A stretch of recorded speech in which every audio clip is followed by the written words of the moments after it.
कौन से ऐसे लोग हैं जिनके ऊपर एतबार किया जाए। तो हर शख्स ही यहाँ पर, या हर सियासी जमात ही ये दावा तो ज़रूर करती है कि अवामी मसाइल को हल कर सकते हैं।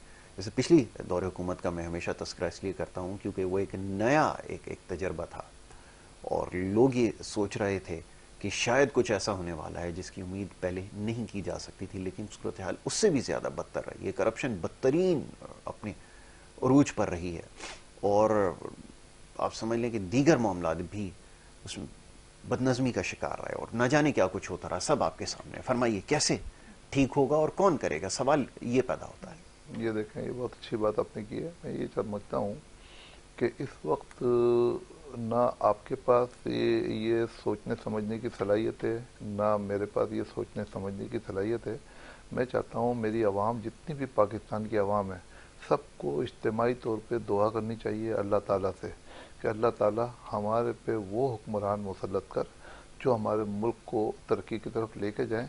क्योंकि अब हम किसी एक का नाम नहीं ले सकते कि ये बेहतरी कर सकते, कि हमें किसी से उम्मीद नहीं रही, क्योंकि सबको चेक कर लिया।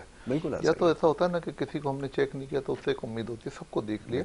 अब हम अल्लाह से उम्मीद बांधेंगे। पहले भी अल्लाह से बांधते थे, अभी फिर अल्लाह से, मगर पहले मैं अकेला मांगता था, आप अकेले मांगते थे। अब हम चाहते हैं हम इज्तिमाई तौर पर अल्लाह से दुआ करें, अल्लाह ताला हमारे लिए आसानी पैदा फरमाते, और अल्लाह हमेशा आसानी पैदा करता है। और ये जो भी कुछ हो रहा है ये सब मेरे ख्याल में बेहतरी के लिए ही हो रहा है, और आप देखिएगा कि इंशाल्लाह बेहतरी जरूर आएगी।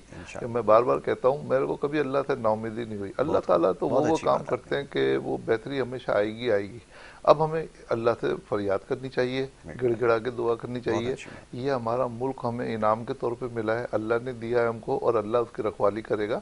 लोगों के बजाय कोई भी अज़ाइम हो उससे हमें फ़र्क नहीं पड़ता, मगर अल्लाह ताला को पता है कि 1 सेकंड लगता है अल्लाह को डायरेक्शन सही करने में, और किसी इंसान को भी सही करने में 1 मिनट लगता है, 1 सेकंड लगता है।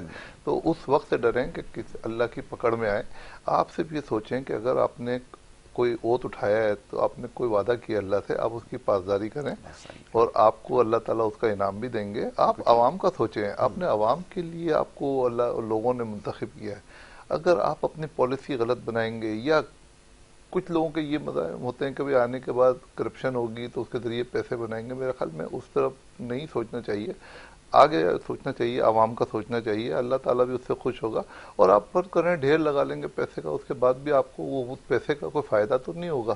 पैसे का फ़ायदा दिली तौर पे और दिमागी तौर पे जो सुकून मिलेगा, वो लोगों को सुकून दे के, लोगों को रिलीफ दे के आपको सुकून मिलेगा। एक बात आपने और कही थी कि वो जो कि लोग जो टैक्स पे करते हैं, देखिए जो लोग टैक्स पे करते हैं, पूरी दुनिया में जो लोग टैक्स पे करते हैं वो समझते हैं कि हम इतना टैक्स दे रहे हैं तो हमें बुनियादी ज़रूरतें जो है ना हमारी पूरी होंगी।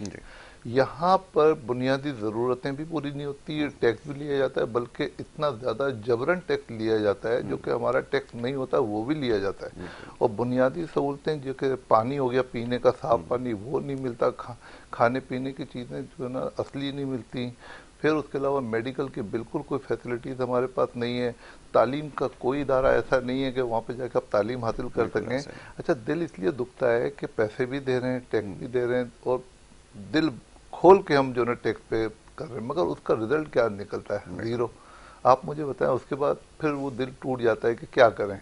फिर आप देखें इस मुल्क के अंदर आप कारोबारी तबके को आप दबाने के लिए आप शरह सूद बढ़ा देते हैं। अब शरह सूद आपका इतना बढ़ जाएगा तो जो लोग पैसे उठा के बैंक में रखते हैं वो तो सुकून से पैसे कमा रहे हैं, उनको ना कोई टैक्स देना है ना कुछ करना है, वो तो बैठ के खामोशी से पैसे ले लेते हैं। अच्छा, जो आपके मुल्क की खिदमत कर रहा है, जो ताजिर बिरादरी आपके मुल्क की खिदमत कर रहा है, वो टैक्स भी दे रहा है और आप शरह सूद बढ़ा देते हैं, तो फिर उसकी वजह से जो है ना लोग फिर इन्वेस्टमेंट इस तरफ नहीं करते हैं, लोग उस तरफ चले जाते हैं। आप शरह सूद कम करें, शरह सूद कम करेंगे, लोग इन्वेस्टमेंट इस तरफ करेंगे, यहाँ से आपके मुल्क तरक्की करेगा। बैंक में पैसे रखने से आपकी तरक्की नहीं होती।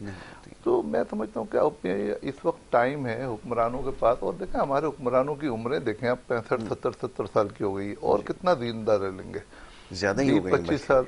मैं कह रहा हूँ एक अल्लाह ताला की तरफ से देखें, एक एवरेज लाइफ तो हमारी 60, 65, 70 ही है। अच्छा, अब 70 के करीब आ गए, अब तो खौफ खुदा आ जाए कि अब खौफ खुदा देख लें कि यार चलें, अब आपको कम अज कम उस तरफ सोचें कि जहाँ पे अल्लाह के पास भी जाना है, अल्लाह को मुंह देना है, तो आज तौबा कर लें और जो लोग अच्छे हैं मैं उनकी बात नहीं कर रहा हूँ, मैं उनकी बात कर रहा हूँ जो चंद लोग जो उसमें खराब है जी, उनकी बात कर रहा हूँ। बिल्कुल तो ठीक है। उनको आज अपना सोचना चाहिए कि दुनिया हमेशा यहीं पर रहने के लिए नहीं बनी, यहाँ से वापस भी जाना है, हम मुसाफिर हैं, हमारा सफ़र कंप्लीट हो जाएगा, हम वापस चले जाएंगे, तो उसके लिए भी थोड़ा सा सोचें।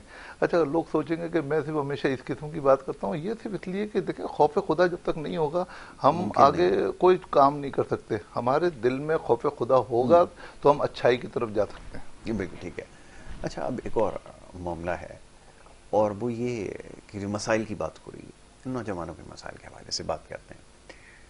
रोज़गार के मौके मैसर नहीं हैं, मुल्क की जो अमूमी सूरत हाल है उसको देखते हुए बड़ा मुश्किल है ये कहना कि ये कर सकते हैं या ये अपॉर्चुनिटी आपके लिए है। किसी को मशवरा देना बड़ा मुश्किल है, और पूरी दुनिया में ख़ास तौर पे नौजवानों के लिए ऐसी पॉलिसीज़ मुरतब की जाती हैं कि जिससे वो अपने कारोबार का आगाज़ करें। लेकिन हमारे यहाँ बड़ा अजीब एक सिलसिला ये है कि पॉलिसीज़ ऐसी बनाई जाती हैं जो आपको पूरी कोशिश होती है कि कारोबार को किसी तरह चलने ही ना दिया जाए, उसको किसी तरह रोक दें, या पूरी कोशिश होती है कि उसको ख़त्म कर दिया जाए। ये हुकूमत की पॉलिसीज़ हैं। तो ये जब तक सिलसिला ठीक नहीं होगा तो ये जो नई आने वाली नस्ल है जिसके लिए नौकरी की तो कोई सहूलत अब बाकी नहीं रही है, क्योंकि जो बाहर की कंपनीज हुआ करती थी किसी ज़माने में, जो काम करती थी उसके पास लोग मुलाजमत करते थे, वो सिलसिला भी तकरीबन अब ख़त्म हो चला है। वो ज़्यादातर इसमें से जो स्पॉन्सर से वो बाहर चले गए। तो फरमाइएगा फिर क्या नौजवान इस सिलसिले में कर सकते हैं और कैसे फिर अपॉर्चुनिटीज़ खुद से ये पैदा आपने जो कर सकते हैं? नौजवानों की जो बात की ना, बड़ी ज़बरदस्त बात की है, क्योंकि देखिए नौजवान जो है ना वो बेसिकली उनका कोई फोकस नहीं है, कोई टारगेट नहीं है, वो सिर्फ तालीम हासिल करते हैं। फिर उनको उनके माँ बाप ने पहले बोला होता है कि तुमने डॉक्टर बनना है, मतलब वो फरमाइशी प्रोग्राम चल रहा होता है कि बड़े होकर तुमने डॉक्टर बनना। जी, उसका रुझान है या नहीं उसको डॉक्टर बनना, उसको वही। इंजीनियर बनना। अच्छा, चलें चलें, आप डॉक्टर भी बन गए, इंजीनियर भी बन गए, आपका फ्यूचर क्या है? बिल्कुल ठीक है। अच्छा, आपने फिर नौकरी करनी है। आपको पता है आजकल जो मेडिकल जो जितने भी हॉस्पिटल है उनका हालत ये है कि आपने जो भी अपनी जो सलाहियत है आपकी मेडिकल की, आप वो प्रूव नहीं कर सकते। वहाँ जी, पे आपने काम करना है, जो आपका जो हॉस्पिटल के जो ऑनर्स हैं जो था वो कहेंगे उस तरीके से आपको खिदमत करनी है उनकी। तो पहली बात तो मैं समझता हूँ कि जो लोग तालीम ज़रूर हासिल करें, तालीम शऊर देती है। जब तालीम आप हासिल कर लें उसके बाद आप अपना बिजनेस करें। बिल्कुल ठीक अपना है। बिजनेस करने के लिए मैं अपनी बात करता हूँ कि देखें मैं भी जॉब करता था, उसका जब मैं आया हूँ कारोबार की तरफ तो मुझे अच्छा लगा। और मैं अब नौजवानों को एक पैगाम देना चाहता हूँ कि आप लोग भी कारोबार की तरफ आएँ। अगर कोई कारोबार नहीं आता, रियल इस्टेट में आ जाएं। रियल इस्टेट बहुत अच्छा काम है, लोग इसको बुरा समझते हैं। अगर आप इसको ईमानदारी से काम करेंगे, इसमें अल्लाह ने बड़ी बरकत रखी है, कारोबार भी है, मगर नेक नीयति से नेक करें, नियति किसी से को करें। धोखा ना दें। बिल्कुल सही और बात। अगर आपको काम नहीं आता तो आप मुझे बोलें, मैं 15 दिन के लिए आपको फ्री ट्रेनिंग दे सकता हूँ वाह जी बगैर वाह, पैसों के। बहुत खूब। आपको ट्रेनिंग दूंगा, समझाऊंगा बच्चों के लिए कि आप आके मुझसे सीखें किस तरीके से कारोबार करना, अपना छोटा सा कारोबार स्टार्ट करें। अल्लाह की मेहरबानी से आप देखिएगा कुछ अर्से के बाद आपका कारोबार बहुत बेहतर हो जाएगा और आप अपना अच्छा, खुद बॉस बन जाएंगे कारोबार के और अंदर। सबसे अच्छी बात यह है कि ये आपने सही कहा कि जब आप खुद से काम करेंगे तो सारे इख्तियारात आपके पास होंगे, और फिर चीज़ों को चलाने का तरीका आएगा, और न जाने से कितने मौके और आपको मिलते हैं।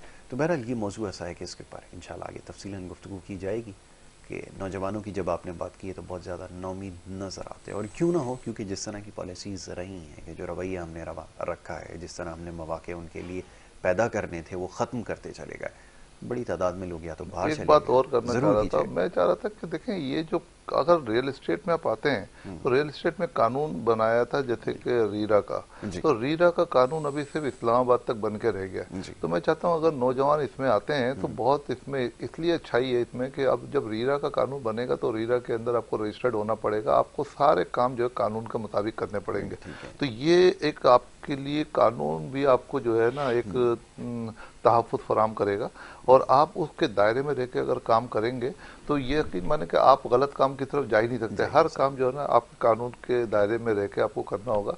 तो ये मैं समझता हूँ पूरे पाकिस्तान में जो है ना इसको इम्प्लीमेंट होना बहुत चाहिए। खूब। अब ये मुझे नहीं पता कि ये क्या रुकावट है, कोई भी अगर कोई वजह है तो मैं चाहता हूँ कि ये पूरे पाकिस्तान में इसको लागू करें कि लोग इसमें रजिस्टर्ड हों, बिल्डर भी रजिस्टर्ड हों, कि लोग फ्रॉड से बच सकें।